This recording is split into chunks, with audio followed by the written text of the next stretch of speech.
हाँ जी, देखिए, good morning. देखिए ये संविधान का पार्ट 2 है ना जी। इसमें कल हम बता दिए थे, क्या क्या बता दिए थे? संविधान बता दिए थे। आज हम लोग पढ़ेंगे इस वीडियो में जैसे लिखित और अलिखित संविधान में अंतर ना, क्या क्या टॉपिक आज कवर होने वाला है लिख लीजिए। लिखित और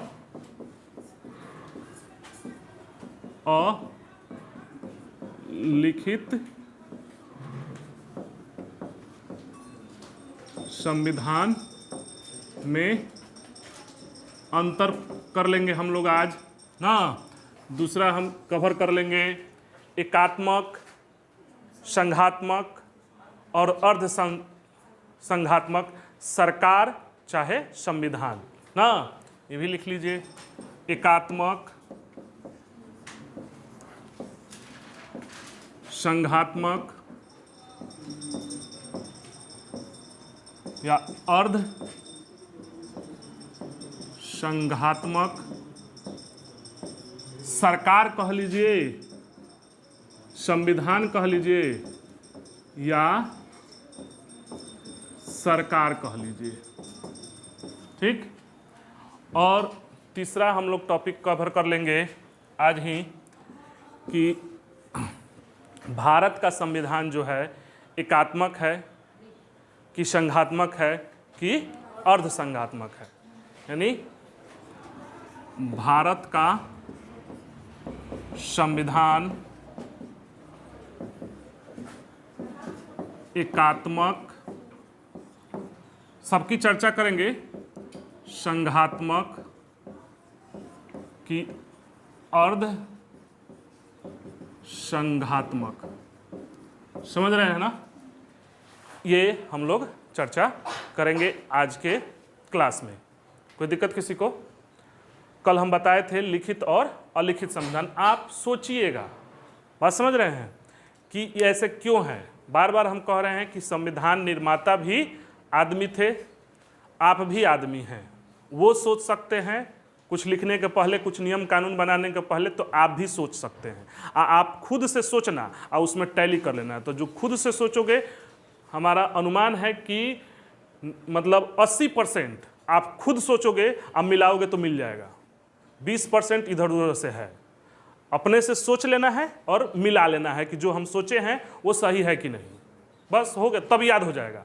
और उस तरह पढ़ने चलोगे ना कि ये लिख दिया गया है, हम रटें, तो रटते रह जाओगे, ठीक। तो पहला कवर करते हैं लिखित और अलिखित संविधान में अंतर ना जी, ठीक। यहां लिख दे रहे हैं लिखित, लिखित, और यहां लिख दे रहे हैं अलिखित, ठीक। आप सोचो, लिखित संविधान, ऐसा पॉसिबल है कि मतलब लिखित संविधान ही ना हो, अलिखित हो? देखो होता क्या है ना कि अलिखित संविधान में ना परंपराएं, सिद्धांत का भाग बहुत कम लिखा हुआ होता है। मतलब प्रचलन में है, कुछ बहुत कम लिखा हुआ होता है, ना के बराबर लिखा हुआ होता है, इसलिए वो अलिखित कहा जा रहा है। तो पहला तो हो जाएगा कि लिखित अंश, लिखित संविधान में लिखित अंश ज्यादा ना, लिखित अंश ज्यादा होता है। किसमें? लिखित में। अलिखित में इसमें परंपरा, मान्यता, रीति रिवाज, ये सब जो है का अंश जो होता है ये ज्यादा होता है और लिखित अंश कम होता है। बात समझ रहे हैं? तो इसमें हो जाएगा क्या? लिखित अंश कम, लिखित अंश कम, मतलब कम लिखा गया है इसलिए अलिखित कह दे रहे हैं। क्लियर हुआ पहला? अब सोचो दूसरा क्या अंतर हो सकता है। सोचो, अभी बोलते हैं ना, दिमाग पर जोर दो कि लिखित संविधान में अलिखित में एक तो है कि लिखित अलिखित होगा, ठीक। दूसरा अंतर क्या हो सकता है? सोचिए। लिखित में ज्यादा उसको डिफाइन किया होगा जो संविधान का। हाँ, तो वह एक ही बात कह रहे हैं आप। दूसरा ये हो सकता है ना, है लिखित जो होगा ना ये हमेशा निर्मित ही होगा। अरे बैठ कर कहीं लिखबे करोगे ना, अलिखित होगा तो वो तो परंपरा विकास, वो तो मतलब वो निर्मित नहीं होगा, वो डेवलप्ड होगा। कल बताए थे। तो ये क्या होगा? हमेशा निर्मित होगा। दूसरा, हमेशा निर्मित, जैसे भारत का है बैठ कर निर्मित होगा। अरे जब लिखे गए हो तो एक जगह बैठ कर लिखोगे ना जी, है तो डेवलप्ड होगा, क्योंकि वो परंपरा और रीति रिवाज से विकास में आया है, उसका कोई लिखा गया नहीं है ना। तो इसका क्या होगा? विकसित होगा। ये क्या होगा? विकसित होगा। और लिखित संविधान पूछ देगा, और लिखित संविधान हमेशा विकसित ही होगा। वह समझ रहे हैं? डेवलप्ड होगा। और सोचो, तीसरा अंतर सोचो। अरे जब लिखित करोगे, जब निर्मित करोगे तो कहीं ना कहीं बैठ कर लिखोगे, तो संविधान सभा बनाओगे ना, तो संविधान सभा होगी इसमें, और संविधान का जो लेखन करेगी, तो इसमें क्या हो जाएगा? तीसरा में संविधान सभा होगी, जैसे भारत वाला में है संविधान सभा होगी जो संविधान का लेखन करेगी। और इसमें संविधान सभा होगी काहे के लिए? जब डेवलप हुआ है तो काहे के लिए संविधान बैठ कर लिखिएगा? तो इसमें क्या होगा? संविधान सभा क्या होगी? नहीं होगी। क्लियर है? अब एक और सोचो, जब ये निर्मित है, लिखित है, निर्मित है, संविधान सभा होगी, तो एगो डेट तारीख होगा कि यहां से हम इसको स्वीकार किए हैं। जैसे अपना वाला क्या है? हाँ है, उसी तरह इसका डेट तारीख होगा। इसका कोई डेट तारीख होगा लागू होने का जी? बस तो है, निर्मित होगा, लागू होने का तारीख होगा। इसका क्या होगा? लागू होने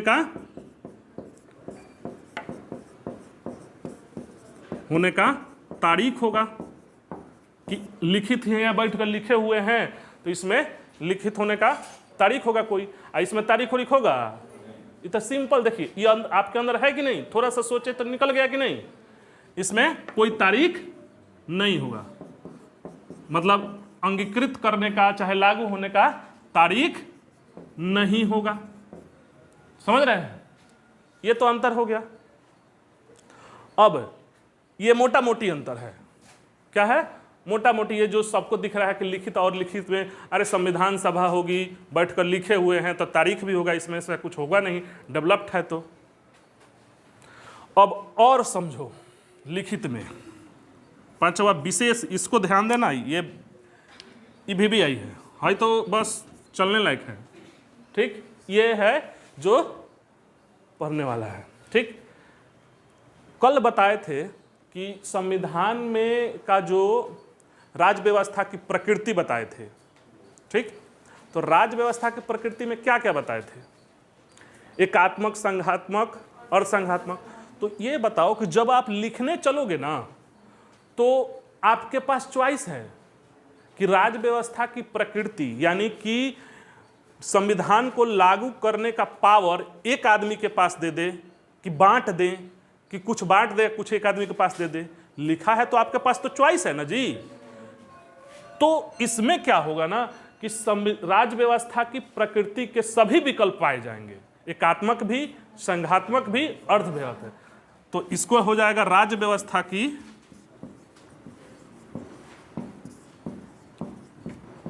प्रकृति के सभी गुण पाए जाएंगे ना, कि एकात्मक भी हो सकता है, सभी विकल्प लिख लीजिए, सभी विकल्प। क्या क्या विकल्प है आपके पास? एकात्मक आप लिख रहे हो तो आप जो जैसा आप सहमति हो लिख दीजिए। अब इसका बताओ, डेवलप्ड होगा तो सभी संघात्मक होगा, तो संभावना क्या है? एकात्मक की संभावना है। तो ये राज्य व्यवस्था की प्रकृति के इसमें एक ही विकल्प पाए जाएंगे, एकात्मक। सिर्फ क्या चीज? एकात्मक ही पाया जाएगा। अरे सभी पावर जैसे ब्रिटेन में है, एकात्मक होगा। अब इसमें देखो, अब चूंकि आप बैठकर लिख रहे हो, क्या कर रहे हो? बैठकर लिख रहे हो, तो न्यायपालिका की शक्ति, कार्यपालिका की शक्ति ना, और विधायिका की शक्ति, आप तुलनात्मक रूप से इसका व्यापक डिफाइन कर सकते हो।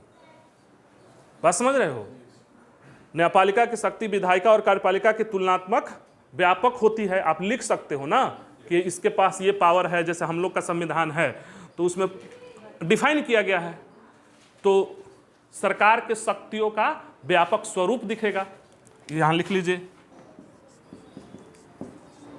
सरकार के अंगों का लिख लीजिए, अंगों का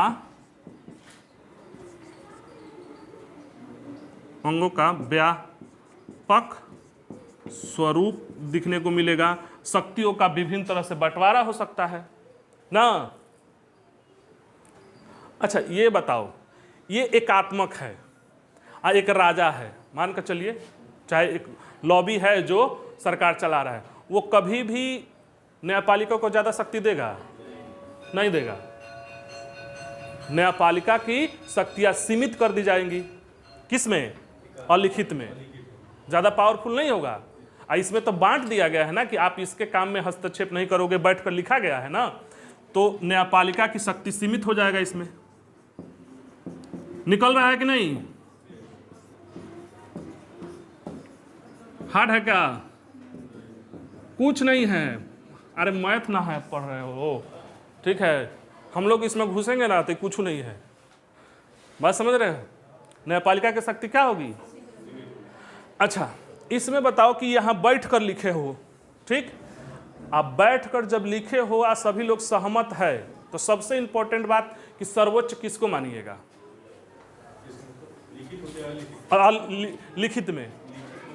लिखित में आप सभी लोग सहमत होकर एगो किताब लिखे, संविधान लिखे, उसमें आप उसको सर्वोच्च मानोगे। तो यहाँ मेन अंतर है कि इसमें संविधान सर्वोच्च होगा, उससे पावरफुल नहीं। जैसे भारत में अभी लोग चर्चा भी करता है कि संविधान सबसे ऊपर है, प्रधानमंत्री, राष्ट्रपति सब कोई कुछ नहीं है, संविधान सबसे ऊपर है, हम संविधान की बात मानते हैं। सुने हैं कि नहीं इस तरह का कहते हुए नेताजी लोग को? तो इसमें क्या होगा?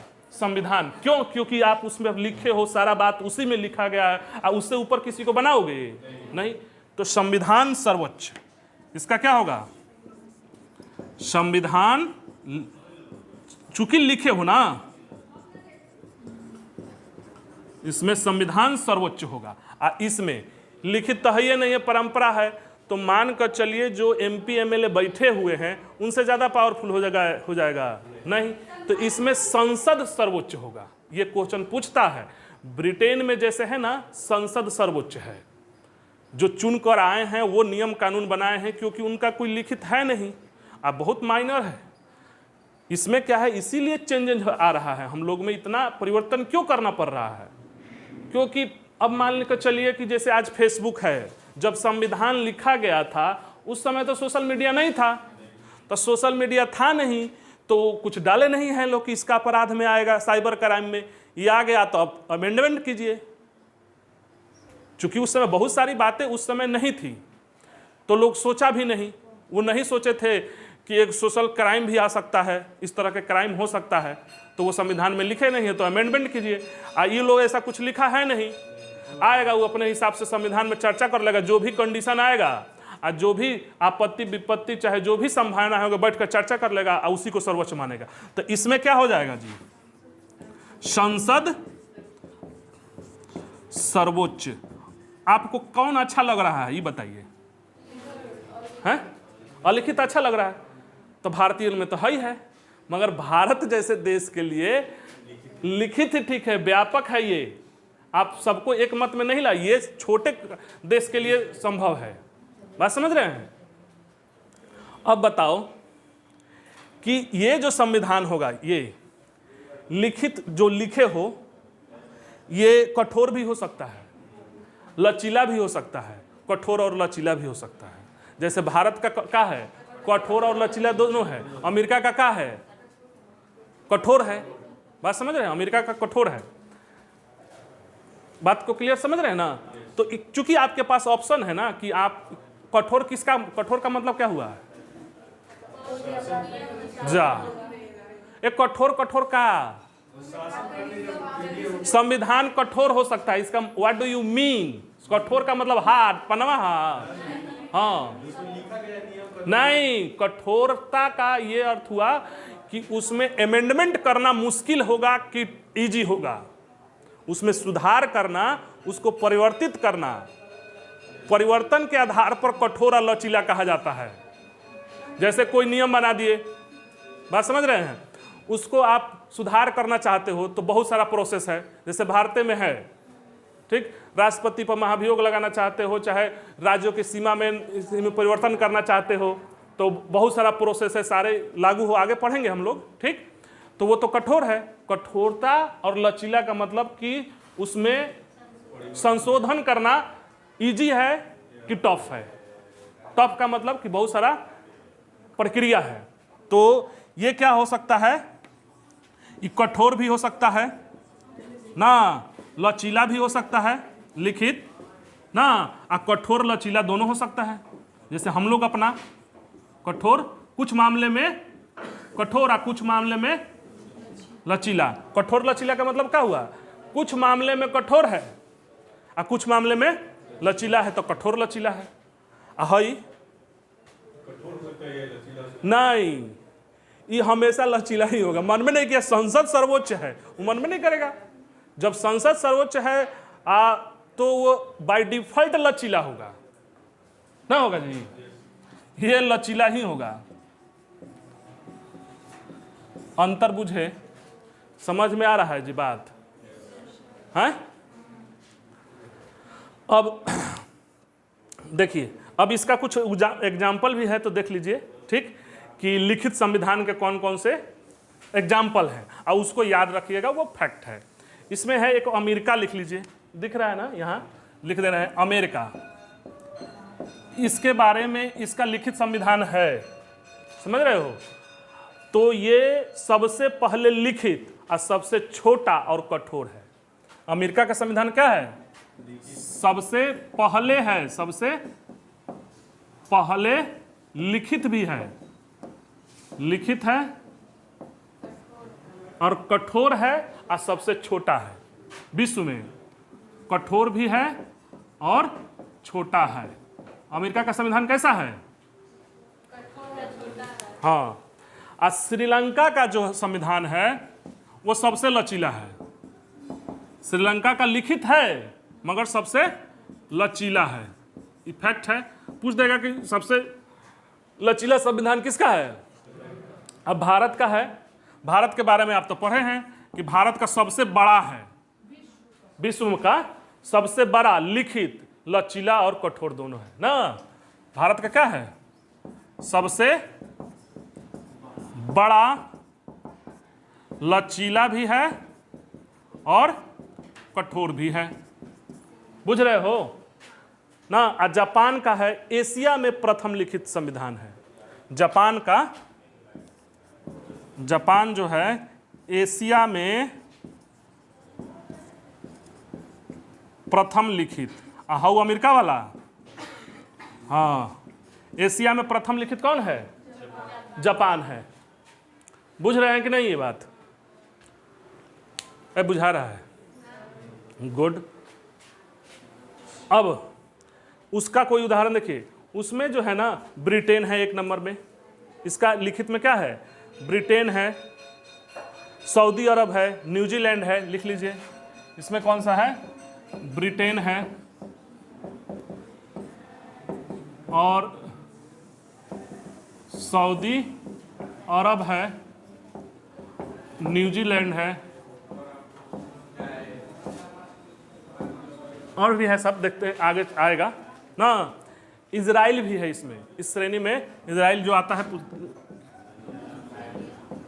इजराइल का भी अलिखित है, समझ रहे हैं। अब ये बात समझिए कि लिखित और अलिखित में एक क्वेश्चन पूछता है, सिर्फ जो मूल अंतर है ना वो शाब्दिक है, शाब्दिक अंतर है, यानी शब्दों के अंश के आधार पर लिखित अलिखित कहा गया। क्लियर है, तो ये क्लियर हो गया। अगला टॉपिक क्या बोले थे हम, एकात्मक, संघात्मक, अर्धसंघात्मक ना। मिटा दे इसको, एनी प्रॉब्लम, गुड।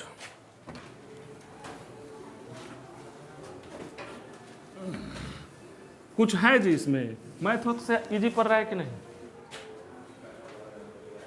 मजा है, अगर समझ में आएगा ना तो मजा है इसमें। एकात्मक का मतलब क्या बताए थे जी?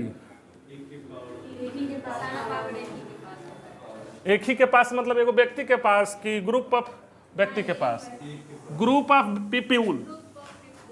एक व्यक्ति के पास हो जाए तो राजा हो जाएगा वो। ठीक, लिखिए एकात्मक सरकार ना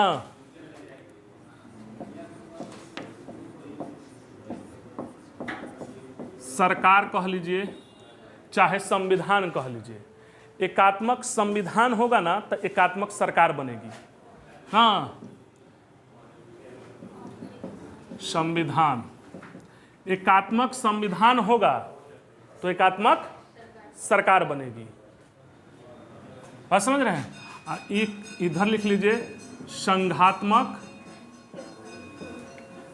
सरकार कह लीजिए चाहे संविधान कह लीजिए। Any problem? अब एकात्मक का मतलब ये होता है कि जैसे हम लोग का है ना, ठीक, तो एक केंद्र गवर्नमेंट है, केंद्र सरकार है, एक ये है, तो हम लोग का संघात्मक है। एक अमेरिका का क्या है ना, तुलनात्मक रूप से पढ़िएगा तो समझ में, अमेरिका का एक के गो है व्यक्ति। जैसे ये राज्य सरकार को हटा दिया जाए ना, सारा मोदी जी देखें तो वो क्या हो जाएगा? एकात्मक हो जाएगा ना। तो इसका लक्षण के बारे में चर्चा करेंगे, एकात्मक संविधान, एकात्मक, और उसके लक्षण और गुण और दोषों के बारे में चर्चा करेंगे। आप गुण और लक्षण खुद निकाल सकते हो ना, समझ रहे हो? लक्षण उधर बताए भी थे कि लक्षण क्या होता है, क्या इधर ध्यान दीजिए। तो देखो इसका क्या होगा कि एक सरकार होगा, एक राज्य होगा और एक ही सरकार होगा। एक राज्य और एक सरकार एकात्मक होगा। तो एक को सरकार जैसे केंद्र में रहे कोई, ठीक, वो है। ई होगा, इसमें जो होगा डुअल शासन होगा, द्वैध सरकार होगा, द्वैध सरकार। इसमें क्या होगा? द्वैध सरकार होगा, दो आदमी का शासन चलेगा आप पर, समझ रहे हो? डुअल गवर्नमेंट होगा, एक केंद्र सरकार होगा। अभी जैसे भारत का है ना, जैसे एक केंद्र सरकार है मान लीजिए यहाँ, ठीक, और इस पर भी लागू, और ये सारी राज्य सरकारें हैं। आप पर है तो आप कभी केंद्र सरकार का नियम के अंतर्गत आएंगे, कभी राज्य सरकार के अंतर्गत आएंगे। तो आप पर जो है अभी भारत में दो आदमी का शासन चलता है। इन पैसा भी बंटवारा देखिएगा, जीएसटी दो आदमी को देना पड़ता है। आप कोई सामान लिए हो अभी फिलहाल उलहाल में? अरे कोई भी गैजेट जो मोबाइल वोबाइल लिए हो, बिल वाला नहीं लिए हो तो उस पर देखना, उस पर जीएसटी लिखता है। हाँ, SGST या CGST, मतलब आपका पैसा दो जगह जा रहा है, 9% बिहार सरकार और 9% केंद्र सरकार। शासन भी, नियम कानून भी कभी केंद्र सरकार वाला आप पर लागू होगा, कभी राज्य सरकार वाला। तो इसमें क्या होगा? संघात्मक में द्वैध सरकार होगी, यानी दो लोगों का शासन होगा। क्लियर है? अब इसमें क्या होगा कि सभी शक्तियां जो होंगी एक ही व्यक्ति के पास होंगी। ये व्यक्ति कह लीजिए, एक ही सरकार कह लीजिए, सरकार चाहे ग्रुप ऑफ पीपुल, सभी शक्तियां एक, लिख लीजिए इसे, सभी शक्तियां एक सरकार के पास, एक सरकार के पास होगा। हाँ, इसमें क्या हो जाएगा?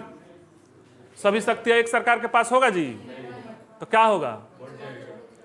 केंद्र और राज्य सरकारों में शक्तियों का बंटवारा होगा। यही आता है, आप पढ़े होंगे अनुसूची में, कि कितने किसके विषय हैं, किस पर क्या कानून बना सकता है ना।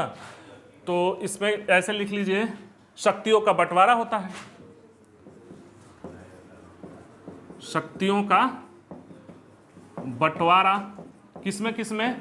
केंद्र में और राज्य में। समझ रहे हैं? इसमें केंद्र और राज्य में शक्तियों का बंटवारा होगा। अब ये दोनों जो होंगे ना, सह अस्तित्व होंगे, दोनों एक दूसरे से हैं, कोई किसी को कंट्रोल नहीं किया हुआ है। बात समझ रहे हैं? पति पत्नी वाला है, ठीक है?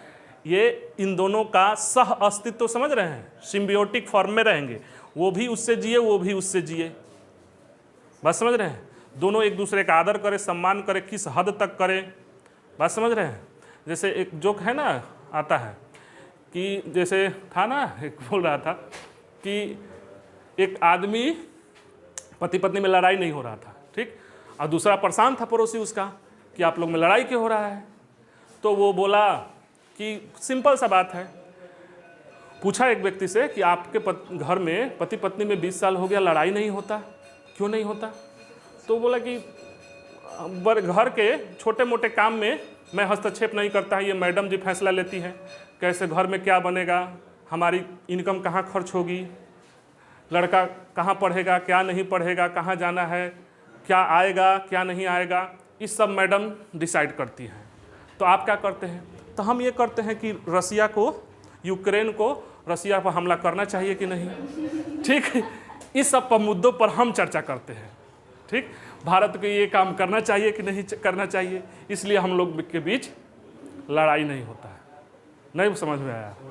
का सारा काम वही कर रही हैं, इसलिए लड़ाई नहीं होता है, कलेश नहीं समझ में आप लोग को जो। हाँ, तो इसमें क्या होगा, दोनों एक दूसरे से पूरक हैं ना, इसमें शक्तियों का बंटवारा होगा। और सोचिए इसमें क्या हो सकता है एकात्मक में।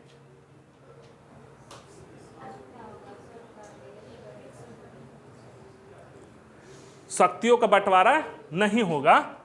तीसरा क्या हो जाएगा? शक्तियों का बंटवारा नहीं, इसमें शक्तियों का, इसको क्या लिखे, सभी शक्तियां एक सरकार के पास। वो एक ही बात है, सभी ये लिखे है ना, सभी शक्तियां एक सरकार के पास, और शक्तियां केंद्र और राज्य दोनों, सभी शक्तियां एक सरकार के पास नहीं रहेंगी, दो आदमी के पास है, द्वैध है, शक्तियों का बंटवारा एक ही हो जाएगा। अरे यहां से लिख लेना ना, देखो इससे कंपेयर करके लिखना, सभी शक्तियां एक सरकार के पास, तो इसके विपरीत क्या हो जाएगा, सभी शक्तियां दो सरकार के पास, सहअस्तित्व होगा ना। और सोचिए संघात्मक के लक्षण,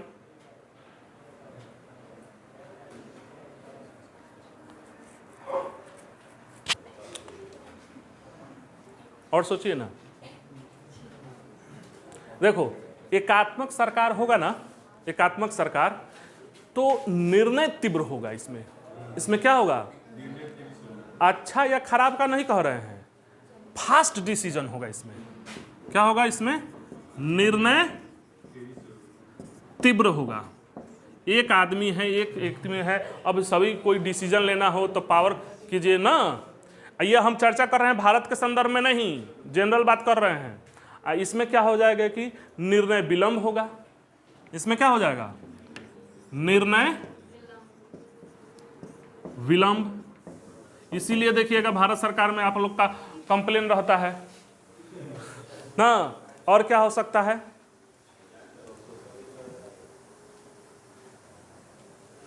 देखो इसमें होगा कि एक सरकार जो होगा ना, पूरे देश के लिए कानून बनाएगा ना, तो समान नीति और कानून बनाएगा। इसमें एक सरकार, पचवा लिखो, एक सरकार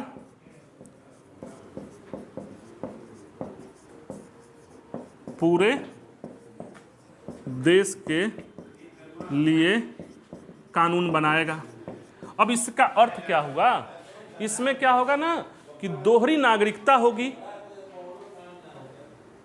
इसमें देखो भावना पर डिपेंड करता है, एक सरकार है, एक कानून है, ठीक बनेगा। और इसमें क्या हो जाएगा, कि दोहरी नागरिकता भी होगी और दोहरी सरकार भी होगी तो एकता की भावना की कमी होगी। क्या होगी? एकता की भावना कम होगी। क्यों कम होगी? क्योंकि दोहरी नागरिकता होगी। भारत में नहीं है, हम जनरल बात कर रहे हैं। इसमें संघात्मक में दोहरी नागरिकता होती है, मगर भारत में ऐसा नहीं है। हम भारत के बारे में चर्चा नहीं कर रहे हैं। दोहरी नागरिकता होगी और तो इससे क्या हो जाएगा? दोहरी नागरिकता होगी तो एकता की भावना कम। एकता की भावना क्या हो जाएगा? कम हो जाएगा। किसमें? संघात्मक में। और सोचो, सबसे पहला बात कि आपातकाल के लिए ये बेहतर होगा। एक के आदमी है ना इमरजेंसी के लिए, तो आपातकाल के लिए क्या होगा? आपातकाल के लिए बेहतर। भारत में चर्चा करेंगे कि ये लोग क्या किया है, जो जो इसमें है ना इधर मिला दिया है लोग कि ना आपातकाल के लिए बेहतर होगा, तो कुछ अलग क्लॉज डाल दिया है कि ना आपातकाल में जो भारत का सरकार होगा वो एकात्मक का स्वरूप ले लेगा। उसकी चर्चा होगी अभी। बात समझ रहे हैं? तो ये समझिएगा तब वो समझ में आएगा, नहीं तो समझ में आने वाला नहीं होगा। इसमें क्या होगा कि आपातकाल के लिए दिक्कत होगा। आपातकाल के लिए, आपातकाल में दिक्कत आएगा। अब भारत में है कि नहीं इसकी चर्चा करेंगे हम लोग। और क्या हो सकता है? देखिए, एक आदमी है, उसी को डिसीजन लेना है कि इमरजेंसी है, क्या किया जाए, तुरंत डिसीजन ले लेगा। इसमें क्या है? एक आदमी है, दो गो सरकार है। इंडिया का चर्चा होगा अभी। इंडिया में क्या है? हम जनरल बात कर रहे हैं, संघात्मक का। इसलिए तो तीसरा टॉपिक क्या डाले हैं? भारत का संविधान एकात्मक है, संघात्मक है कि और तीसरा टॉपिक तो वही है। इसीलिए अब एक और देखो, इसमें एक सरकार होगा ना, अभी ये विवाद उठता है तो खर्चा कम होगा, मंत्री कम होगा। सोचो, चुनाव भी मतलब ये कम खर्चीला है, कम खर्चीला सरकार होगी। ये क्या होगा? कम। अब देखो, एक तो पेमेंट दो, केंद्र सरकार के भी मंत्री को दो, राज्य सरकार के भी मंत्री को दो, उधर का भी दो, इधर का भी दो, कितना पेमेंट में सब खर्चा। तो ये कम खर्चीला का चीज सरकार है। कौन? एकात्मक। आई क्या है? ज्यादा खर्चीला सरकार है, ज्यादा खर्चीला सरकार है। क्लियर हो गया? और सोचो, आप लोग भी सोचो थोड़ा। सबसे बड़का जानते हो क्या होता है? अभी गई थी, सबसे इंपॉर्टेंट बात, गए थे क्या नरेंद्र मोदी पश्चिम बंगाल में, तो कुछ विवाद था ममता दीदी के साथ। तो केंद्र और राज्य में विवाद तो इसमें नहीं होगा, एकात्मक में है ये नहीं, तो विवाद कहां से? तो केंद्र और राज्य विवाद नहीं होगा, केंद्र और राज्य विवाद नहीं।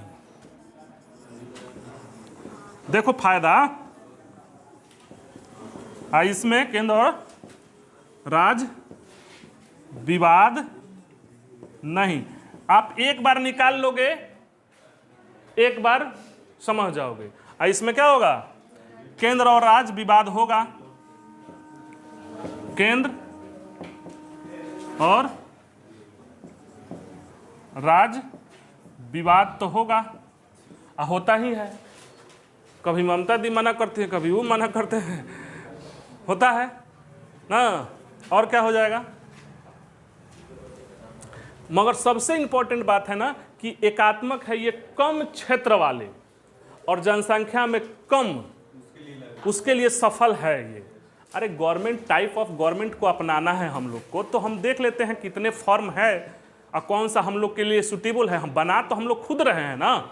तो ये है कम क्षेत्र के लिए और कम जनसंख्या के लिए।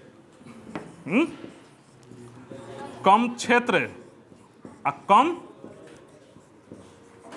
जनसंख्या में सफल है, ये अभी तक देखा गया है। अब वो क्या होगा जी?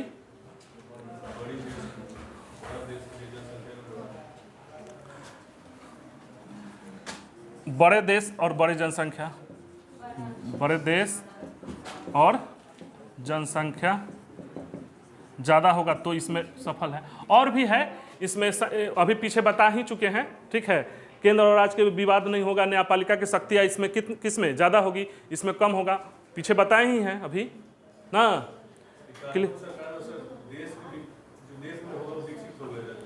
एकात्मक में हाँ कह सकते हैं, तो छोटा है और छोटा जनसंख्या है तो विकसित होगा ही। अभी चर्चा होगा कि भारतीय ने क्या अपनाया है, भारत के लोगों ने क्या अपनाया है।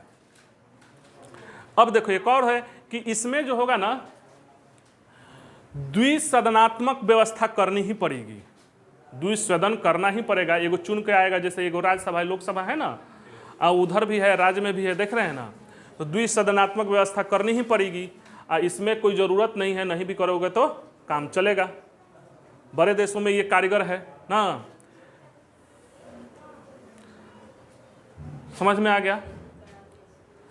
भारत में संसदीय सरकार है और अमेरिका में अध्यक्षात्मक है, क्लियर है। भारत में कैसा है, संसदीय है, अमेरिका में अध्यक्षात्मक है।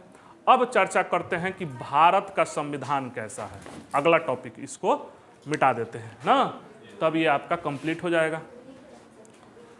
क्या समझ में आ रहा है कि नहीं, बढ़िया से हैं?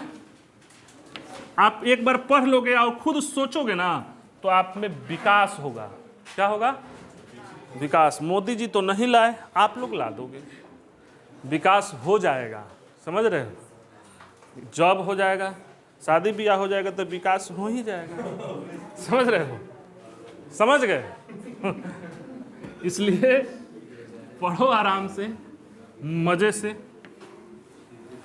पढ़ोगे तो क्या होगा जी, जॉब होगा, और जॉब होगा तो शादी ब्याह होगा, शादी ब्याह होगा तो विकास होगा।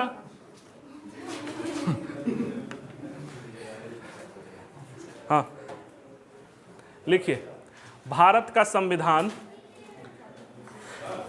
संघात्मक, एकात्मक, अर्धसंघात्मक, इसकी चर्चा कर रहे हैं हम कि है क्या ना, तब एक कंक्लूजन निकालेंगे। भारत का संविधान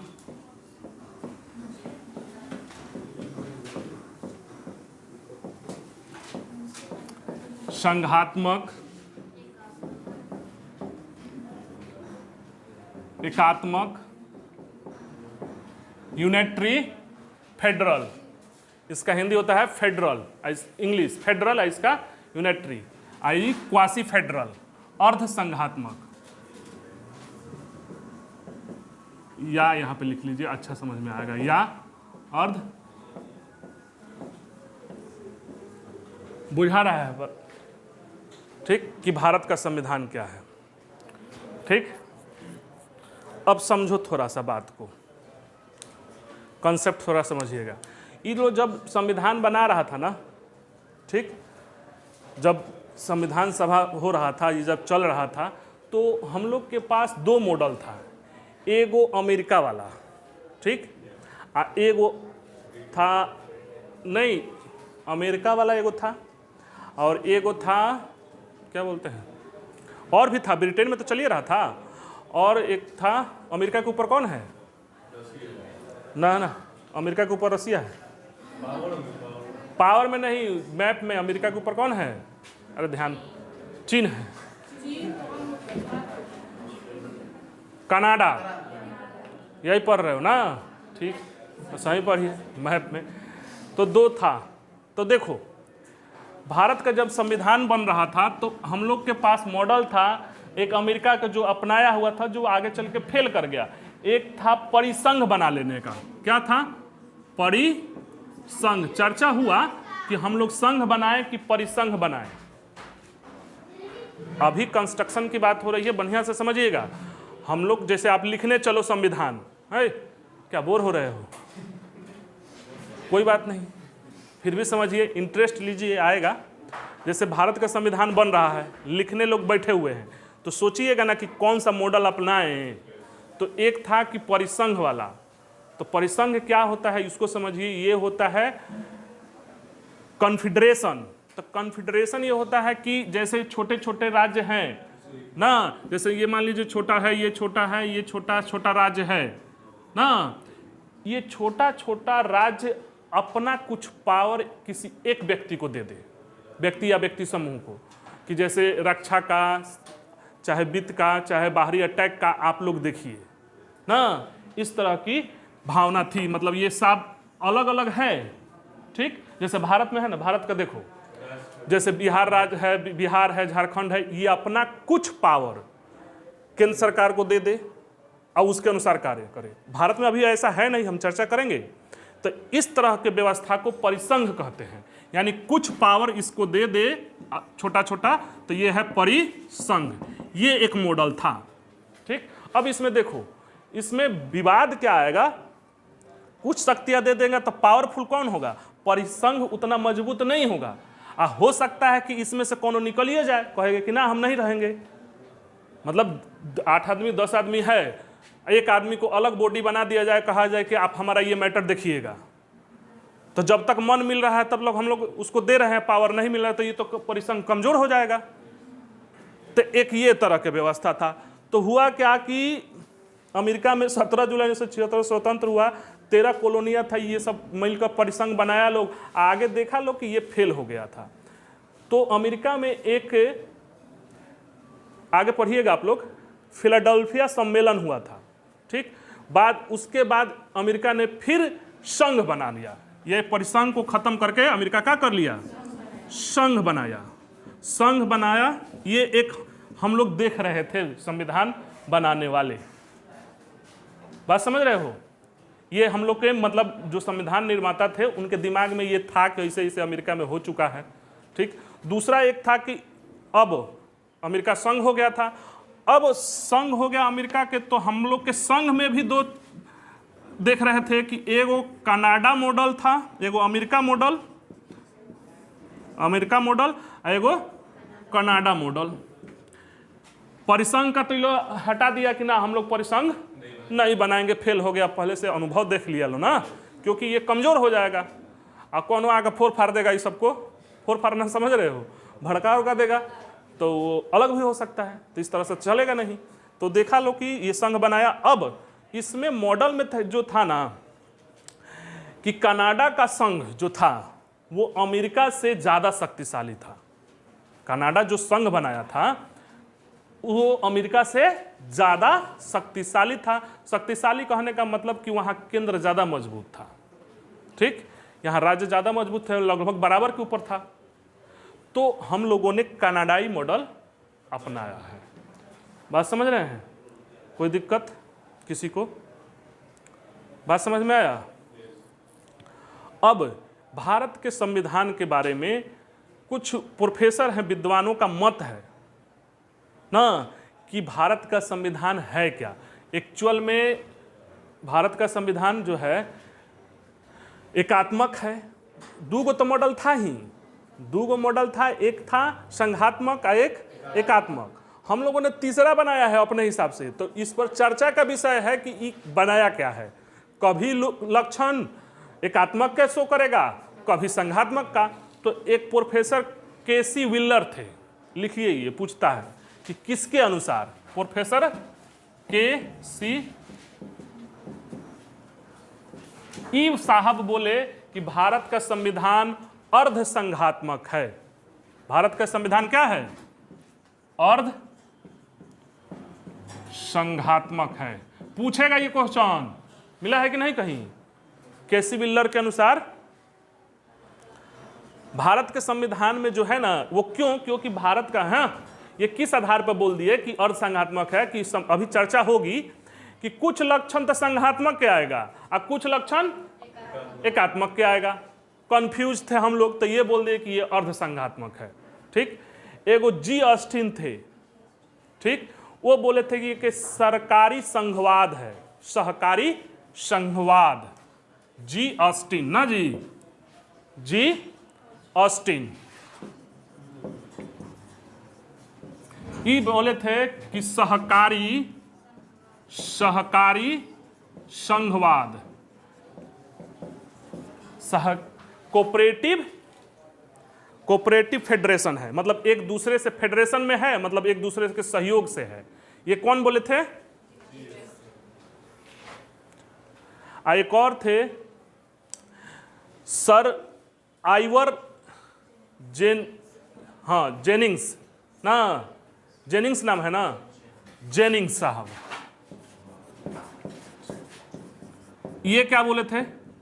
जेनिंग्स साहब क्या बोले थे कि ये केंद्रीकरण के साथ संघ है, केंद्रीकरण के साथ संघ है।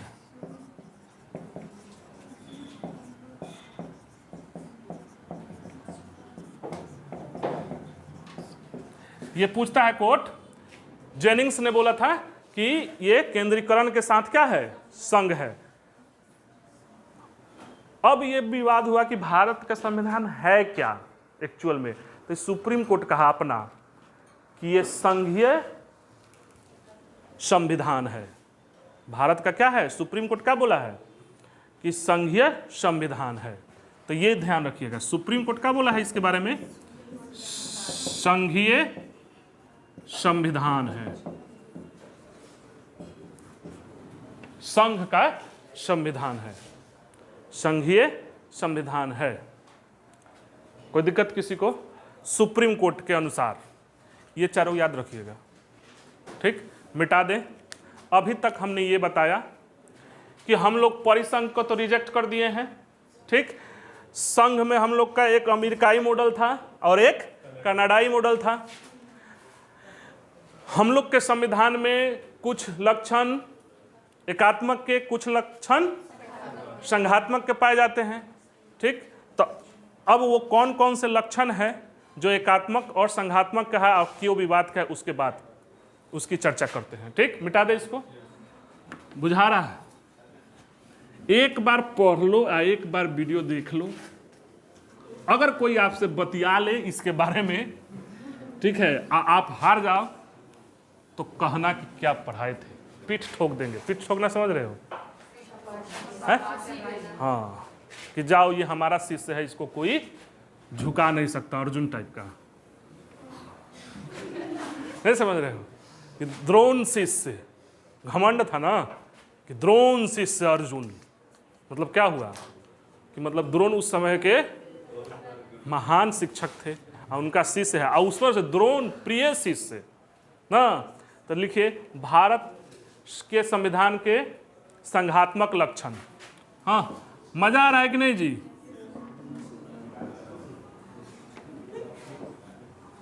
लक्षण, हाँ देखिए भारत के संविधान के संघात्मक लक्षण देखिए। आप सोचो क्या है? एक तो द्वैध शासन है, ये होता है संघ में ही होता है, अभी पीछे बताए थे। द्वैध शासन है, सरकार है, द्वैध सरकार है, ये किसका लक्षण है? द्वैध, ये संघात्मक का लक्षण है। केंद्र और राज्य के शक्तियों के बीच बंटवारा है, वो आगे चर्चा होगा। दूसरा क्या है? केंद्र और राज्य के बीच शक्तियों का बंटवारा है, ये किसका लक्षण है? संघात्मक का लक्षण है ना। कितना है अभी केंद्र में बताइए तो कोई? संघ सूची में मूल में 97 गो था। मूल में कितना था ये पूछता है? मूल में 97 गो था संघ सूची में। राज्य सूची में मूल में कितना था? 66 गो था। और समवर्ती सूची में कितना था? मूल में 52 गो था। ये याद रखना, ठीक? समवर्ती में, मूल में मूल में है, ये मूल लिख रहे हैं। मूल में मतलब जब संविधान बना था ना, उसमें था संघ में 57, राज्य में 66 और समवर्ती में 52। अभी जो है इसमें है 100 गो, इसमें है 61 गो, ठीक? इसमें है कितना? 47 गो है अभी। इसमें कितना है? 47 गो। समवर्ती सूची में दोनों बना सकता है। अब यहां थोड़ा ध्यान दो, हाँ यहां पे ध्यान दो। पहले था 97 विषय। अरे ये समझ रहे हो ना, विषय मतलब किस पर किसको कौन कानून बनाने का अधिकार है। इसमें 97, इसमें 66 और इसमें 52, समवर्ती में दोनों बना सकते हैं। तो 97 से 103 विषय हुआ, बढ़ा है। और 66 से 61 हुआ, ये घटा है। और ई हो घटा है समवर्ती में। इससे क्या पता चल रहा है? What do you understand? अभी भी विगत वर्षों में संघ पावरफुल हुआ है, या ये किसका लक्षण दर्शाता है? अभी चर्चा करेंगे, समझ रहे हैं। यानी आने वाले समय जब से आजादी हुआ संघ और भी मजबूत हुआ है। समझ में आ रहा है? ये उल्टा लिखा गया है। वर्तमान में जो है वो पहले था 47, अब है 52। सुधार कर लीजिएगा। तीसरा क्या बात हो जाएगा इसमें? इसका तो संघात्मक का लक्षण हो जाएगा, ये लिखित होगा। ये क्या होगा? भारत का संविधान संघात्मक लक्षण क्या है कि लिखित है। अभी बताए थे एकात्मक जो होगा लिखित होगा, संघात्मक जो होगा लिखित है ना। कठोर और लचीला है, ये क्या है? कठोर भी है और लचीला भी है। ये किसका लक्षण है? संघात्मक का, भारत के संविधान का ना। स्वतंत्र न्यायपालिका है, स्वतंत्र न्यायपालिका है। भारत का संविधान में स्वतंत्र न्यायपालिका है। ये किसका लक्षण है? और संविधान सर्वोच्च होता है किसमें? संघात्मकता अपना में है, ये है संविधान सर्वोच्च है। ये तो संघात्मक के लक्षण है, समझ रहे हो। और द्विसदनात्मक बोले थे कि द्विसदन होता है किसमें है? तो अपना में है, ये है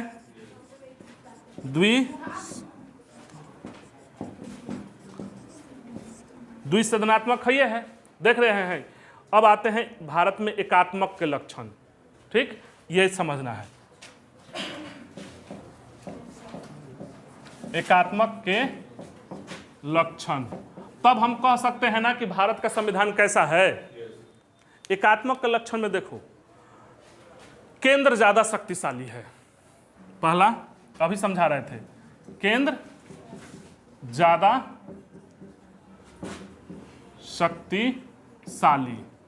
ये बताओ केंद्र कैसे ज्यादा शक्तिशाली है? मोदी जी पावरफुल हैं? नहीं, मोदी जी में ऐसा कोनो पावर नहीं है। विषय जो है ना है, देखो विषय 97 से 100 कर दिए आप, इसको धोके घटा दिए आप, इसको भी घटा दिए। यानी राज्य सरकार के विषय घटा रहे हैं, केंद्र के बढ़ा रहे हैं। तो केंद्र ज्यादा पावरफुल है। और ये लक्षण है किसका है?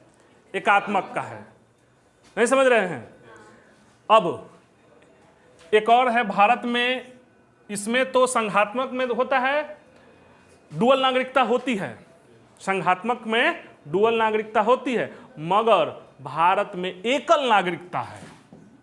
एकल नागरिकता, ये एकल नागरिकता किसका लक्षण है? एकात्मक का, मगर भारत में रखा गया है। तो ये लक्षण एकात्मक का है। समझ रहे हैं? ये इंपॉर्टेंट याद रखिएगा। अब एक और लक्षण है एकीकृत न्याय व्यवस्था है। ये एकात्मक मतलब भारत में न्याय प्रणाली एक गो है। वो सुप्रीम कोर्ट का जो है ना, हाई कोर्ट इसको रिपोर्ट करता है, अलग अलग नहीं है। अमेरिका में जो है ना, अलग अलग राज्य का अलग अलग न्याय व्यवस्था है, अलग अलग उसका कोई नहीं है। अगर अमेरिका किसी राज्य में, एक अमेरिका का राज्य है, ठीक, उसका अपना अलग सुप्रीम कोर्ट है। जैसे अमेरिका किसी राज्य का फैसला आया, उसके हाई कोर्ट अपना वाला हाई कोर्ट, उसका वाला सुप्रीम कोर्ट है। उससे आप ज़्यादा अपील नहीं कर सकते।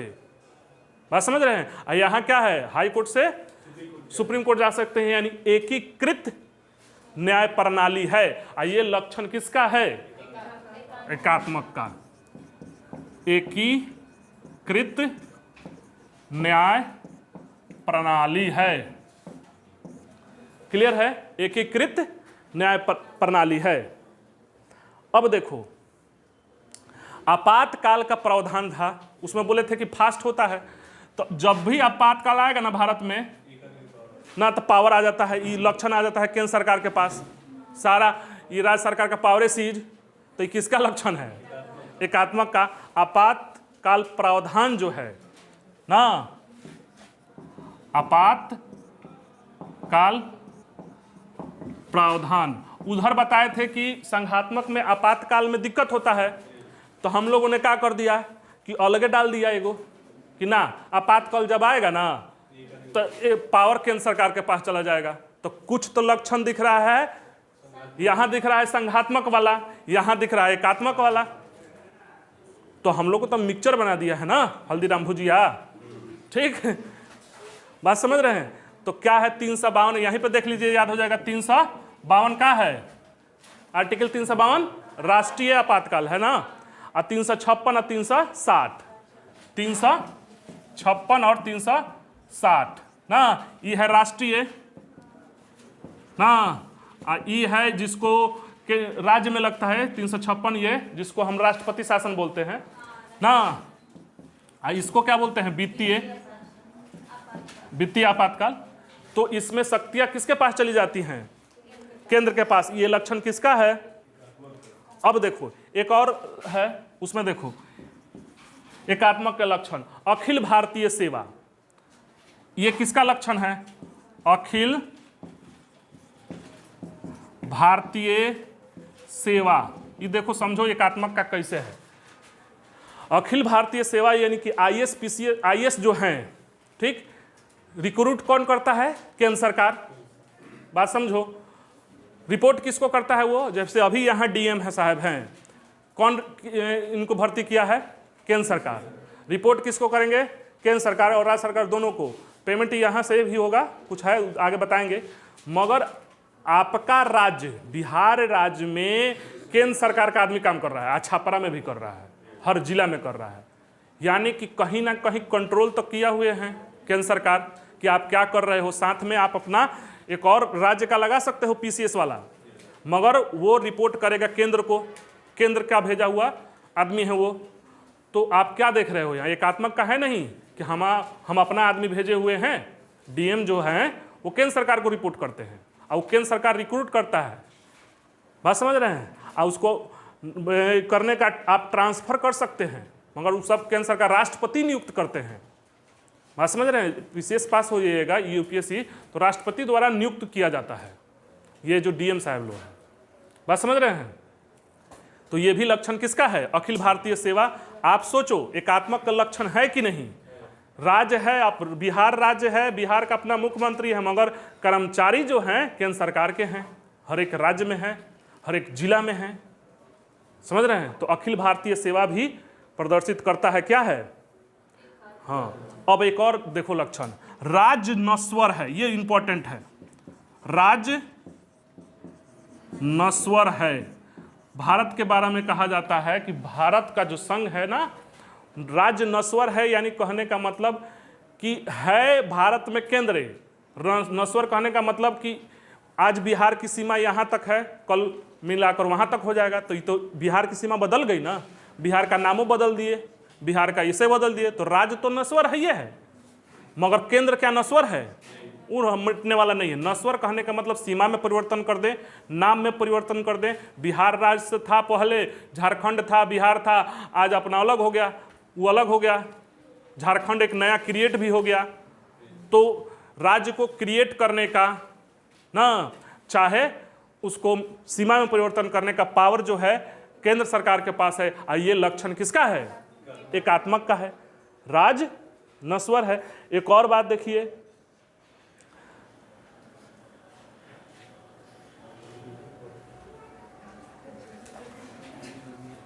राज्य ऐसे देखिए, यहां पे लिखिए राज्य नस्वर है, ऐसे लिख लिए। भारत जो है यहां लिख लीजिए, भारत नस्वर राज्यों का अनस्वर संघ है। भारत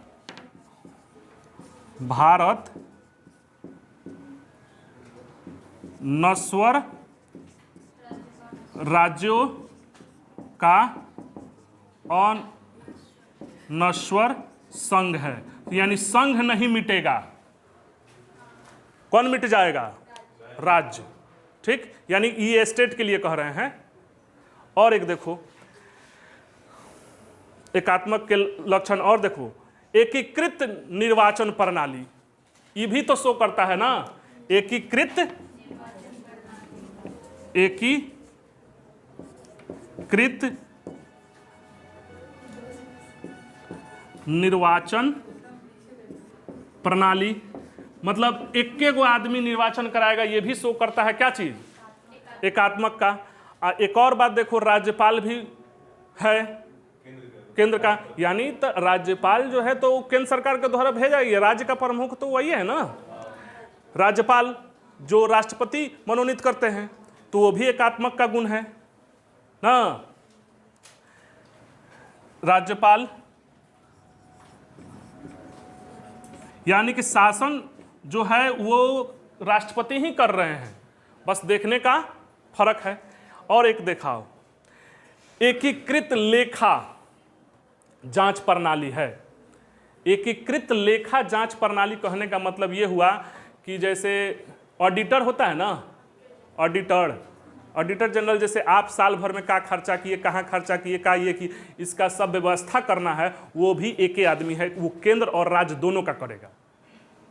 बात समझ रहे हैं? तो एकीकृत क्या है, CAG,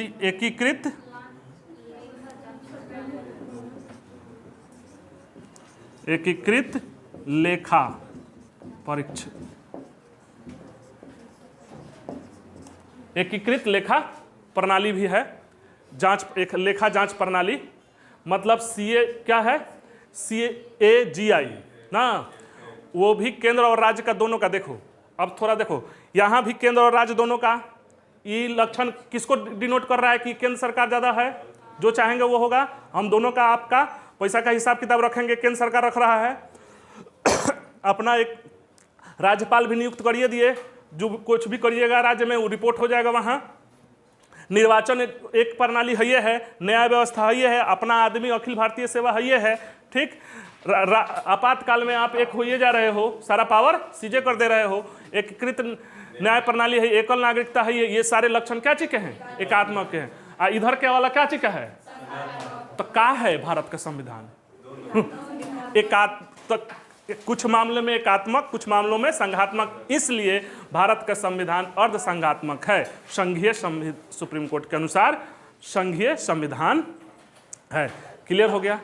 एनी प्रॉब्लम रहने दें। ओके।